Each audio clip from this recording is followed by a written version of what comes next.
Hello friends, तो चलिए आज हम बात करेंगे बंगाल के गवर्नर जनरल की, जो कि पिछले वीडियो में हम बात कर चुके हैं बंगाल के गवर्नर की, जो आपको प्लेलिस्ट में देखने को मिल जाएगा। वहाँ से आप देख ले पहले का वीडियो। और अब हम बात करेंगे बंगाल के गवर्नर का जो कार्यकाल था वो था 1757 से 1772 तक, यानी कि प्लासी के युद्ध के बाद से 1772 तक। और अब हम बात करेंगे बंगाल के गवर्नर जनरल की। तो चलिए वीडियो को शुरू करते हैं। तो बंगाल का गवर्नर जनरल, इसका जो कार्यकाल होगा वो होगा 1772 से 1828 तक, यानी कि 1772 से 1828 तक हम इसमें बात करेंगे। और फिर इसके बाद आता है भारत का गवर्नर जनरल। बंगाल के गवर्नर जनरल को भारत का गवर्नर जनरल बना दिया जाता है, तो उसको हम एक अगले वीडियो में बात करेंगे। तो चलिए अब हम शुरू करते हैं। तो बंगाल का जो प्रथम गवर्नर जनरल था उसका नाम था वैरिंग हैंगिस्टन। वैरिंग हैंगिस्टन वैरिंग हैंगिस्टन का जो कार्यकाल होगा 1772 से 1785 तक, 1772 से 85। तो इसके कार्यकाल में आखिर हुआ क्या था, तो चलिए अब बात करते हैं। तो इसका जो है पहले प्रशासनिक कार्य देख लेते हैं। तो प्रशासनिक कार्य में इसने बंगाल में द्वैध शासन को समाप्त किया था। जैसा कि हमने पिछले वीडियो में बताया था कि द्वैध शासन जो है लॉर्ड क्लाइव लागू करता है और इसे 1772 में समाप्त कर दिया जाता है वैरिंग हैंगिस्टन के द्वारा। अब इसके कार्यकाल में और क्या काम किया गया, तो इसमें मुगल बादशाह को 26 लाख का जो पेंशन मिलता था, कितने 26 लाख रुपया उस समय में मुगल बादशाह को 26 लाख का पेंशन दिया जाता था। और उससे शासकीय जितनी भी जिम्मेदारी थी वो अंग्रेजों ने ले ली थी और उसके बदले वो पेंशन देता था, वो भी 26 लाख। तो 26 लाख की पेंशन को भी इसने समाप्त कर दिया। इसके बाद हम बात करते हैं, तो इसने सुरक्षा प्रकोष्ठ अर्थात रिंग फेंस की नीति अपनाई, अर्थात यह सबको सुरक्षा का आश्वासन देकर और उसका राज्य को हड़पने का कार्य करने लगा। अब हम बात करेंगे इसके सामाजिक कार्य की। तो सामाजिक कार्य में इसने क्या किया, इसने 1781 में, कितना में 1781 में मुस्लिम लड़कियों के लिए मदरसे का निर्माण करवाया। इसने 1781 में मुस्लिम लड़कियों के लिए मदरसे की स्थापना की। इसके बाद इसने हिंदू धर्म ग्रंथ जो है मनुस्मृति, भगवत गीता का अंग्रेजी अनुवाद करवाया। इसने भगवत गीता और मनुस्मृति का अंग्रेजी में अनुवाद कराया था। तो चलिए अब हम बात करते हैं 1784 की। 1784 में the Asiatic Society of Bengal, जो विलियम जोन्स के द्वारा स्थापना की गई थी। ठीक है, विलियम जोन्स द्वारा द एशियाई सोसाइटी ऑफ बंगाल का स्थापना किया गया था। और इसके बाद हम बात करेंगे, यह प्रथम गवर्नर जनरल था। यह बंगाल का, यह कहाँ का, बंगाल का। यह बंगाल का प्रथम गवर्नर जनरल था जिस पर महाभियोग लगाया गया, अर्थात इस पर एक महाभियोग जो होता है, जो आज भी है, जो राष्ट्रपति पे लगाया जाता है, वो इस पे लगाया गया था। महाभियोग लगाकर इसे हटाया गया था। चलिए अब हम आगे बात करते हैं। तो आगे में हम बात करेंगे, तो अब आएंगे दूसरे नंबर के। तो वैरिंग हैंगिस्टन के बाद आएंगे हमारे पास मैक्स फर्सन। वैरिंग हैंगिस्टन के बाद आएंगे मैक्स फर्सन, जिनका कार्यकाल हुआ 1785 से 1786, यानी कि यह अस्थायी ही थे, 1 साल के लिए आए थे। तो चलिए अब इनके बात करते हैं। यह अस्थायी गवर्नर जनरल था, जैसे कि हमने कहा यह अस्थायी थे। तो यह अस्थायी गवर्नर जनरल था। इसने संपूर्ण भारतीय ब्रिटिश साम्राज्य को, इसने संपूर्ण पूरे अखंड ब्रिटिश साम्राज्य जो था, यहाँ से लेकर बर्मा, म्यांमार, अफगानिस्तान आदि तक जो गया था इसका, उसको इसने मात्र 23 जिलों में, कितने जिलों में, 23 जिलों में विभक्त कर दिया था। जो कि आज एक भारत है, छोटा सा भारत है, उसको 640 से 653 जिले के लगभग डिवाइड किया गया है। पहले 640 था, अब कुछ जिले बढ़ चुके हैं, तो वही ऑलमोस्ट होंगे 640 से प्लस जिलों में अभी विभक्त है। और 28 राज्यों में, तो 28 राज्यों में भी होना चाहिए था, लेकिन इसने 23 जिला में पूरा कर दिया था। तो इसके बाद आएंगे अब हम लॉर्ड कॉर्नवालिस। यह थोड़ा ज़्यादा इंपॉर्टेंट हो जाता है क्योंकि इसने बहुत सारे अच्छे काम किए थे। तो चलिए अब हम बात करते हैं लॉर्ड कॉर्नवालिस की। तो लॉर्ड कॉर्नवालिस का जो कार्यकाल होगा वो 1786 से 1793 तक होगा। 1786 से 1793। तो इसे आखिर इतना लॉर्ड कॉर्नवालिस को क्यों वैल्यू दिया जाता है, क्यों इसका मान्यता ज़्यादा है? तो चलिए बात करते हैं। इसे भारत में सिविल सेवा का जनक कहा जाता है। इसे भारत में सिविल सेवा का जनक कहा जाता है, लॉर्ड कॉर्नवालिस को। अब अ, अ, ये इसके बाद अस्थाई बंदोबस्त 1793 में इसी के समय हुआ था। यह एक ऐसा कानून था जो जमींदार एवं इक़्तिदार पर लागू होता था। इसे सूर्यास्त कानून भी कहते थे। इसे सूर्यास्त कानून भी कहा जाता था। यह एक ऐसा कानून था जो जमींदार एवं इक़्तिदार, यानी जमींदार जो बड़े-बड़े जमींदार थे और इक़्तिदार जो पैसे से असूल के टैक्स रखते थे और वो अंग्रेज को देते थे, वो इन पर लागू होता था। इसे सूर्यास्त कानून क्यों कहा गया? क्योंकि इनका जो नियम था कि आज अगर बोले तो आज सूर्यास्त जैसे ही हुआ तो इसका ख़त्म हो जाता था। इनसे वो जमींदारी या इक़्तिदारी ले लिया जाता था और दूसरे को दे दिया जाता था, इसलिए इसे सूर्यास्त कानून कहा गया है। अब इनके काल में और क्या हुआ? तो इसके तहत 79% नहीं सॉरी 89% जो कर था अर्थात टैक्स वो सरकार लेती थी। इस समय 89% टैक्स सरकार ले लेती थी और बचा कितना? 11%। और उसी 11% में जो इक़्तिदार और ज़मींदार थे वो रखते थे। अब इसके बाद आता है, यह व्यवस्था सर्वप्रथम बंगाल महाप्रांत में लागू हुआ। यह व्यवस्था सर्वप्रथम बंगाल महाप्रांत में लागू हुआ। तो बंगाल महाप्रांत आखिर कहाँ तक विस्तृत था? तो बंगाल, बिहार और उड़ीसा, यह 3 राज्य आते थे। बंगाल, बिहार और उड़ीसा, इसी को मिलाकर बंगाल महाप्रांत कहा गया है। बंगाल महाप्रांत होता था। ठीक है, तो चलिए अब हम बात करते हैं अगले के बारे में। अब हम बात करते हैं लॉर्ड वेलेस्ली की। लॉर्ड वेलेस्ली, इसका जो शासनकाल होगा 1798 से 1805 तक होगा। तो इसने आखिर क्या कार्य किया था? तो इसने स्वयं को बंगाल का शेर कहा था।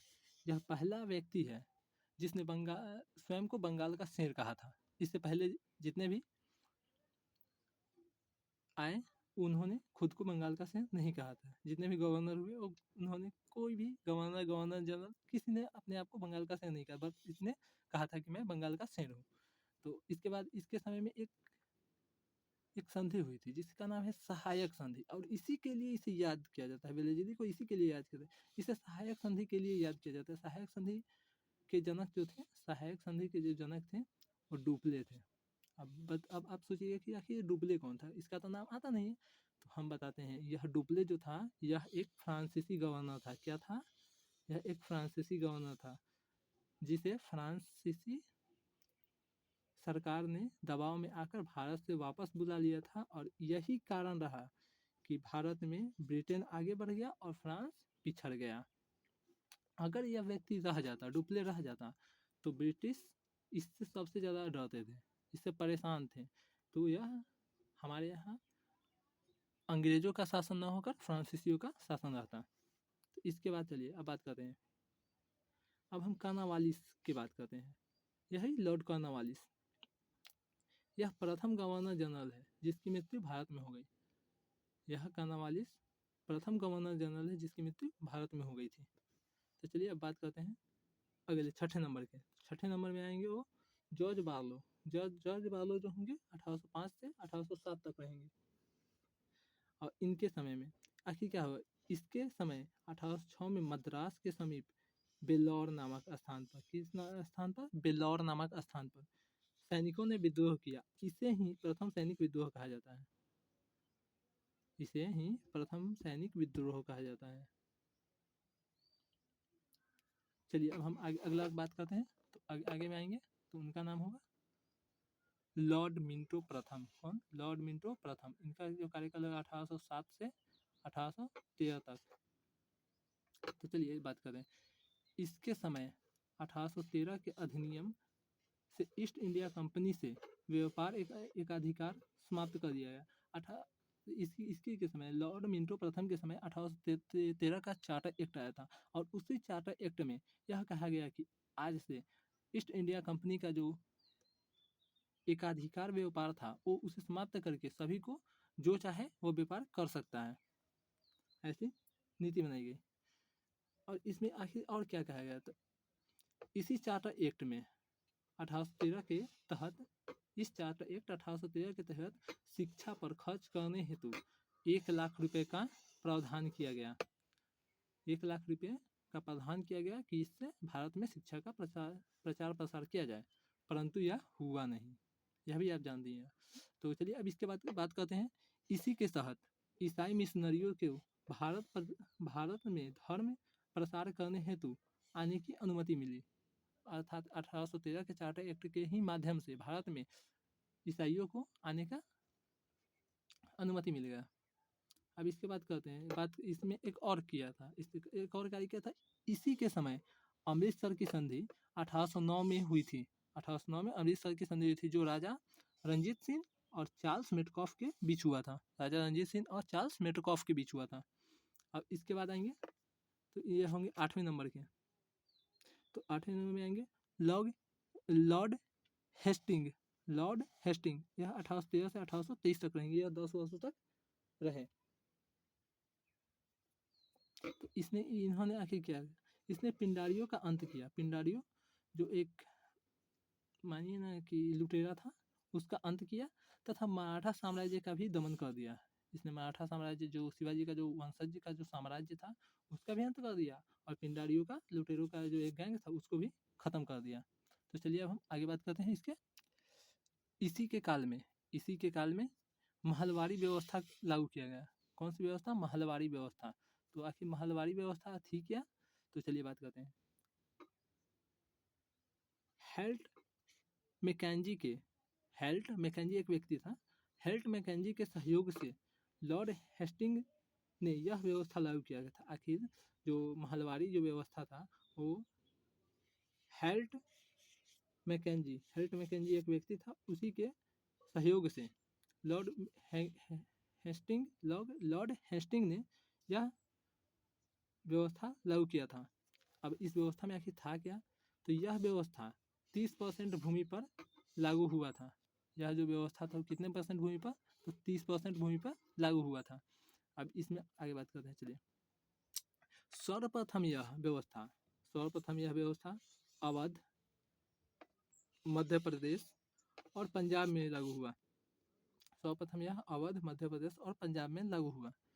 चलिए अब इसके बाद करते हैं, बात करते हैं जो होंगे लॉर्ड एडम्स, जो 1823 से 1828 तक रहेंगे। यह 5 वर्षों तक रहेंगे और यह भी इम्पोर्टेंट है क्योंकि इनके शासनकाल में जो कार्य हुए हैं, चलिए इनके बारे में बात करते हैं। तो इसके समय में प्रथम आंग्ल वर्मा युद्ध हुआ। इनके समय में प्रथम आंग्ल वर्मा युद्ध हुआ 1826 में। वर्मा एवं अंग्रेजों के बीच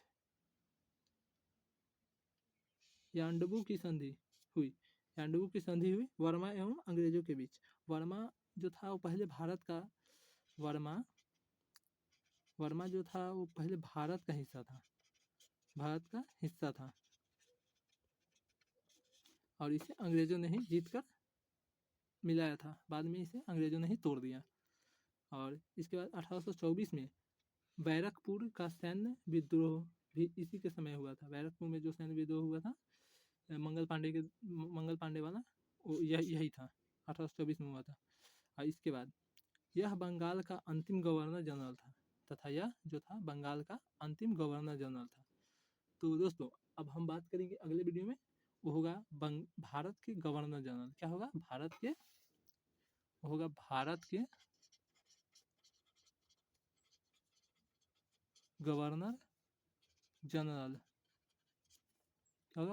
गवर्नर जनरल। और उसमें हम बात करेंगे फिर 1828 के बाद 1828 से 1833 तक। उसके बाद वहाँ से 1800 जहाँ तक हो वहाँ तक बात करेंगे। तो आशा करते हैं कि यह वीडियो आपको अच्छा लगा होगा। तो इस वीडियो में आप कमेंट करके बताएं हमें कि आपको इसमें क्या समझ में नहीं आया, तो उस पे हम एक डाउट क्लास में निकाल देंगे और इसके बारे में एक विस्तृत जानकारी भी दे देंगे। तो चलिए फिर मिलते हैं एक नए वीडियो में।